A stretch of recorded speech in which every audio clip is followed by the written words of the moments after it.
নমস্কাৰ পুনৰ এটা নতুন ভিডিঅ'লৈ আপোনালোকৰ ওচৰলৈ আহিছোঁ। আজি আমি ডিছকাশ্যন কৰিম সাধাৰণ জ্ঞান সিৰিজৰ পাৰ্ট 6। ইয়াত আছে 30টা কুৱেশ্যন। প্ৰতিটো কুৱেশ্যনে গুৰুত্বপূৰ্ণ হয়, গতিকে ভিডিঅ'টো আপোনালোকে স্কিপ নকৰাকৈ শেষলৈকে চাব। আজিৰ প্ৰথম প্ৰশ্নটো হৈছে Cheraw folk dance is perform by which Indian state, অৰ্থাৎ চেৰাও লোকনৃত্য কোনখন ভাৰতীয় ৰাজ্যৰ দ্বাৰা পৰিৱেশন কৰা হয়। ইয়াৰে শুদ্ধ উত্তৰটো হ'ব অপশ্যন এ মিজোৰাম। নেক্সট কুৱেশ্যনটো হৈছে what is the maximum gap between the two session of parliament, অৰ্থাৎ সংসদৰ দুয়োটা অধিৱেশনৰ মাজত সৰ্বোচ্চ ব্যৱধান কিমান। ইয়াৰে শুদ্ধ উত্তৰটো হ'ব অপশ্যন বি 6 মান্থ, অৰ্থাৎ পাৰ্লিয়ামেণ্টৰ দুটা ছেশ্যনৰ মাজত 6 মাহৰ ব্যৱধান থাকিব লাগে বুলি উল্লেখ আছে। পাৰ্লিয়ামেণ্টৰ 3খন ছেশ্যন হয়, বাজেট ছেশ্যন, উইণ্টাৰ ছেশ্যন আৰু ছামাৰ ছেশ্যন হয়। আৰু এই 3খন ছেশ্যনেই যে হ'বই লাগিব এনেধৰণৰ কোনো ধৰণৰ কম্পালচৰি নহয়। কেৱল মাত্ৰ উল্লেখ আছে যে পাৰ্লিয়ামেণ্টৰ 2খন ছেশ্যনৰ মাজত মেক্সিমাম ব্যৱধান 6 মাহ হ'ব লাগিব।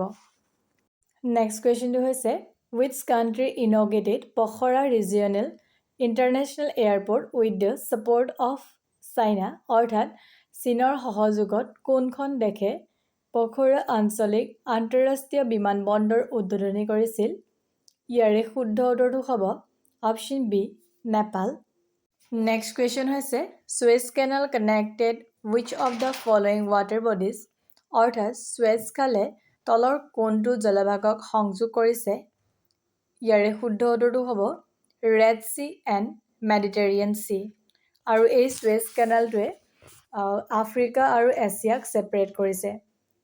নেক্সট কুৱেশ্যন হৈছে ৱেৰ ইজ দ্য বুঢ়া চাপৰি ৱাইল্ড লাইফ চেঞ্চুৰী লোকেটেড, অৰ্থাৎ বুঢ়া চাপৰি বন্যপ্ৰাণী অভয়াৰণ্য ক'ত অৱস্থিত। ইয়াৰে শুদ্ধ উত্তৰটো হ'ব অপশ্যন চি শোণিতপুৰ ডিষ্ট্ৰিক্টত। নেক্সট কুৱেশ্যনটো হৈছে ৱেৰ is the Laokhowa wild life century located, অৰ্থাৎ লাওখোৱা বন্যপ্ৰাণী অভয়াৰণ্য ক'ত অৱস্থিত। ইয়াৰে শুদ্ধ উত্তৰটো হ'ব option D Nagaon district.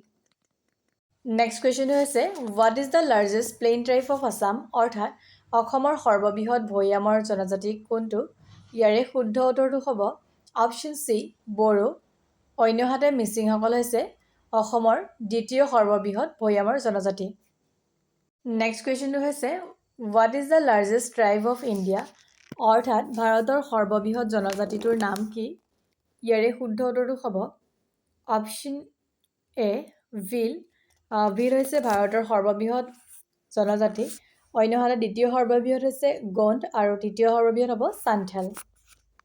Next কুৱেশ্যনটো হৈছে বাই হুম দাৰ পূজা ইজ চেলিব্ৰেটেড, অৰ্থাৎ কাৰ দ্বাৰা দাৰ পূজা পালন কৰা হয়।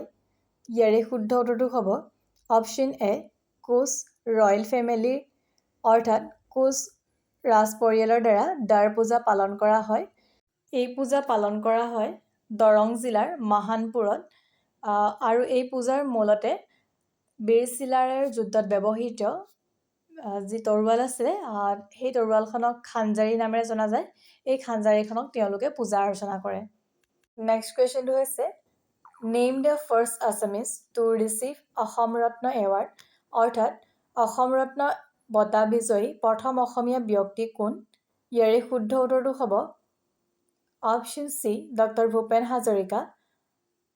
আৰু এটা কথা মনত ৰাখিব বৰ্তমান এই অসম ৰত্ন এৱাৰ্ডটো অসম বৈভৱ নামেৰে নামাকৰণ কৰা হৈছে।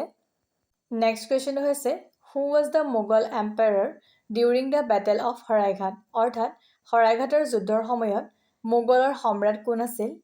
ইয়াৰে শুদ্ধ উত্তৰটো হ'ব অপশ্যন বি ঔৰংগজেব। নেক্সট কুৱেশ্যনটো হৈছে which state is earlier known as NEFA, অৰ্থাৎ কোনখন ৰাজ্যৰ নাম আগতে নেফা আছিল। ইয়াৰে শুদ্ধ উত্তৰটো হ'ব অপশ্যন ডি অৰুণাচল প্ৰদেশ। আৰু এই নেফাৰ ফুল ফৰ্ম হৈছে North East Frontier Agency. Next কুৱেশ্যনটো হৈছে after which incident Mahatma Gandhi withdrawal non cooperation movement, অৰ্থাৎ কোনটো ঘটনাৰ পাছত মহাত্মা গান্ধীয়ে আইন অমান্য আন্দোলন উঠাই লৈছিল। ইয়াৰে শুদ্ধ উত্তৰটো হ'ব অপশ্যন চি চাউৰি চৌৰা ইনচিডেণ্টৰ পিছত, অৰ্থাৎ 1922 এই চাউৰি চৌৰা ঘটনাৰ পিছতেই মহাত্মা গান্ধীয়ে আইন অমান্য আন্দোলন উঠাই লৈছিল। নেক্সট কুৱেশ্যনটো হৈছে who was the women participant attend in first roundtable conference held in London? অৰ্থাৎ লণ্ডনত অনুষ্ঠিত হোৱা প্ৰথম ঘূৰণীয়া মেজমেললৈ যোৱা মহিলাগৰাকী কোন আছিল? ইয়াৰে শুদ্ধ উত্তৰটো হ'ব option B Begum Jahanara Shahnaz. Next question, with whom Bhagat Singh was executed? অৰ্থাৎ কাৰ লগত ভগত সিঙক ফাঁচি দিয়া হৈছিল? ইয়াৰে শুদ্ধ উত্তৰটো হ'ব option A Rajguru and Sukhdev Thapar. আৰু সেই দিনটো আছিলে 23 মাৰ্চ 1931 আৰু বৰ্তমান এই দিনটো শ্বহীদ দিৱস হিচাপে পালন কৰা হয়। Next question, by whom Rongker festival is celebrated? অৰ্থাৎ কাৰ দ্বাৰা ৰংকাৰ উৎসৱ পালন কৰা হয়? ইয়াৰে শুদ্ধ উত্তৰটো হ'ব অপশ্যন এ কাৰ্বিসকলৰ দ্বাৰা। নেক্সট কুৱেশ্যনটো হৈছে হু এষ্টাব্লিছ ঢেকীয়াখোৱা বৰনামঘৰ? অৰ্থাৎ কাৰ দ্বাৰা ঢেকীয়াখোৱা বৰনামঘৰ নিৰ্মাণ কৰা হৈছিল? ইয়াৰে শুদ্ধ উত্তৰটো হ'ব অপশ্যন বি মাধৱদেৱৰ দ্বাৰা। আৰু এই ঢেকীয়াখোৱা বৰনামঘৰটো যোৰহাট ডিষ্ট্ৰিক্টত অৱস্থিত। নেক্সট কুৱেশ্যনটো হৈছে ৱেৰ ইজ দ্য দ পৰ্বতীয়া টেম্পল ইজ লোকেটেড? অৰ্থাৎ কোন ঠাইত দ পৰ্বতীয়া মন্দিৰটো অৱস্থিত? ইয়াৰে শুদ্ধ উত্তৰটো হ'ব অপশ্যন চি তেজপুৰত।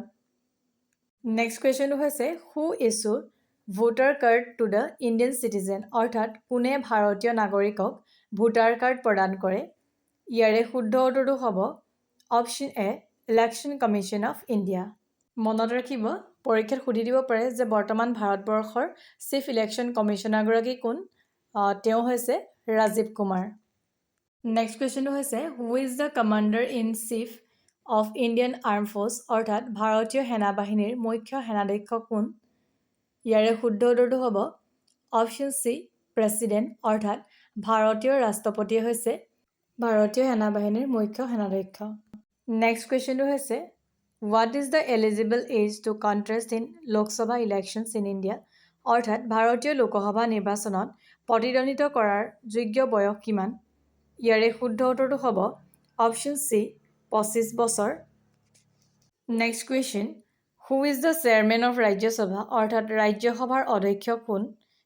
ইয়াৰে শুদ্ধ উত্তৰটো হ'ব option C vice president.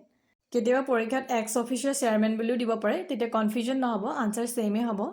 Next কুৱেশ্যনটো হৈছে হাউ মেনি মেম্বাৰ্ছ আৰ নমিনেটেড বাই প্ৰেছিডেণ্ট টু ৰাজ্যসভা?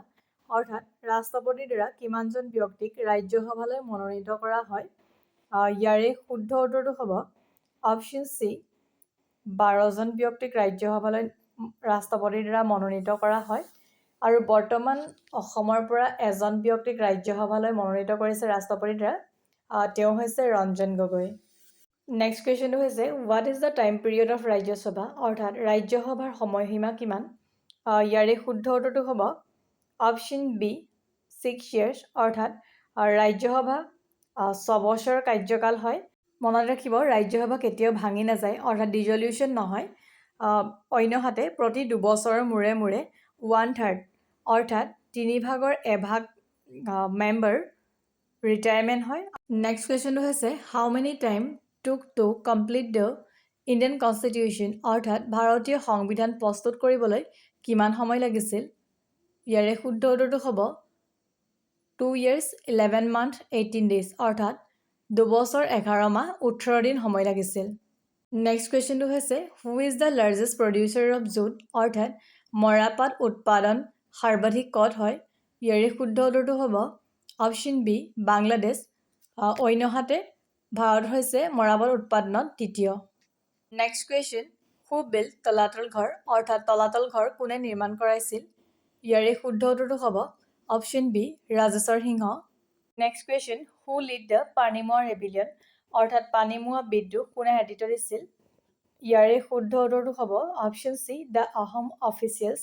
এই বিদ্ৰোহ আৰম্ভ হৈছিল যেতিয়া পূৰ্ণানন্দ বৰগোহাঁই তেওঁৰ সুবিধাৰ্থে এজনৰ পিছত আনজনক ৰজা পাতিছিলে আৰু তেওঁক ৰোধ কৰিবৰ কাৰণেই আহোম অফিচিয়েলছবিলাকৰ দ্বাৰা পানীমোৱা বিদ্ৰোহ আৰম্ভ হৈছিল। Next question who is responsible for Burmese invasion? অৰ্থাৎ বাৰ্মিজ আক্ৰমণৰ বাবে কোন দায়ী? ইয়াৰে শুদ্ধ উত্তৰটো হ'ব অপশ্যন এ বদন চন্দ্ৰ বৰফুকন। প্ৰথম বাৰ্মিজ আক্ৰমণ হৈছিলে 1817। ইমানেই আছিলে আজিৰ প্ৰশ্নসমূহ। কেনে পালে কমেণ্ট কৰি জনাব। ধন্যবাদ।